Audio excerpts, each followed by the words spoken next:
Hey Nintendo fans and collectors, Lithium here from my channel Nintendo Collecting, bringing you another entry into the Wii U is Awesome series. This one is for Hyrule Warriors. This was actually released today on September the 26th in North America, but it was released last week in Australia and in Europe, and it was actually released on August 14th in Japan. So in North America it looks like we're getting this last.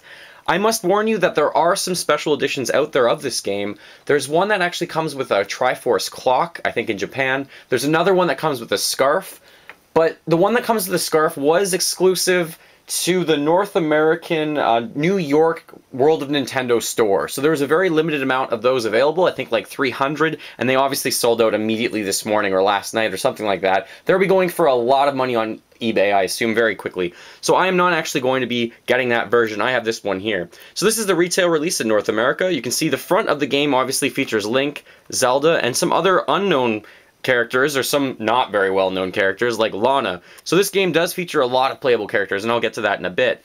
I should let you know that this game is based off the Dynasty Warriors franchise. If you've never played that before, picture a massive amount of enemies on screen, and you really just hack and slashing through them in a melee system. So it's really intense battles with a lot of characters. However, it's nothing really like the Zelda franchise, so I would consider this to be Dynasty Warriors game with Zelda kind of slapped onto it. But there's a lot of fanfare in this game from everything that I'm seeing and hearing. So I wouldn't consider this a main Zelda game, but I would consider this obviously like a spin-off franchise. Now this game was developed, I think, by two companies basically, Omega Force and Team Ninja. Now Team Ninja might ring a bell because they actually made Metroid Other M, and then it is published by Nintendo. So yes, Nintendo had a hand in this. Miyamoto, I think, directed them in saying, this is not a Zelda game with Dynasty Warriors in it, it's a Dynasty Warriors game with some Zelda in it, if that makes any sense to you. Now looking at the back of this, it kind of just tells you a bit more information on this, as well as showing you some more of those playable characters. It's really you against an army, and it does say here, the world of the Legend of Zelda meets the massive scale action of Dynasty Warriors. And then it does get to fight as your favorite characters on a battlefield teaming with foes, battle from the depths of the Water Temple to the heights of Skyloft. Includes co-op play with the Wii U gamepad controller, no split screen, so that is really awesome. You can play two players, one on the main screen and one on the Wii U gamepad, so that's pretty incredible. The different controller options here are a Wii Remote and a nunchuck, a Pro Controller, and the gamepad itself. Now I must warn you that this is getting a review right now on Metacritic of around 74 to 75%, so this isn't quite an A game if you want to consider A games being above 80% as I unbox this for you, but some reviewers are giving it above an 8, some are giving it below. It really is just up to you. Do you like the hack and slash of Dynasty Warriors? If you like that series, you are almost definitely going to like this game, especially if you are a Zelda fan. And if you're a Zelda fan, I think this is definitely worth checking out. However, this game sold for me for $65 in Canada, probably $60 in the United States. That is a lot of money. On the side, just because we didn't take a look at that, it simply does say Hyrule Warriors, and then that little picture right there is what you get for the symbol of the game, I guess. It looks like it's just Link looking incredible. The graphics and visualizations in this game look absolutely amazing. The cinematics are ridiculous, and I did hear that it was actually inspiring different people who are creating the next Zelda game, like Iwata, to make better visualizations and cinematics for the next Zelda game, because this game did so well.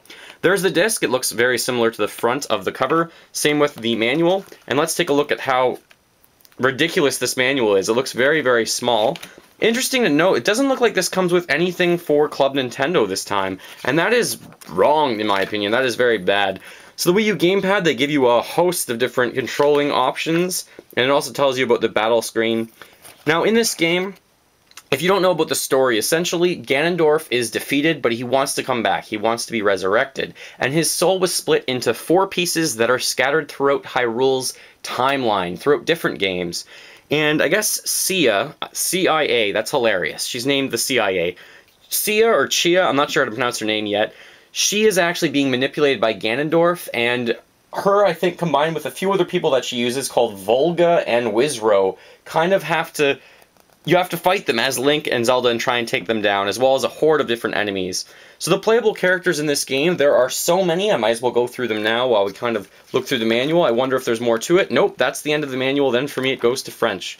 So the playable characters, you obviously do have Link, you have Zelda, you have Lana, which is said to be, I guess, from the same kind of people as Sia, or they're somehow related or something like that. I'm not really sure.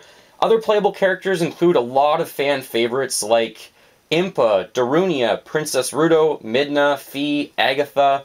There's a lot of them, and the villains are obviously, you do have Ganondorf, Ghirahim, and Zant.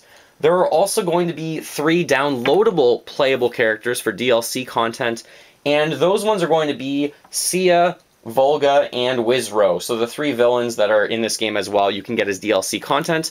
And I pre-ordered this one through EB Games, so I'm actually going to be getting some sort of a character costume swap from Ocarina of Time, so I'm really excited about that, because that's one of my favorite games. I think other character swaps or costume sets that you can get are from like Twilight Princess and things like that as well, which you obviously have to pay for. But if you pre-ordered it through EB Games, specifically, you got the Ocarina of Time set.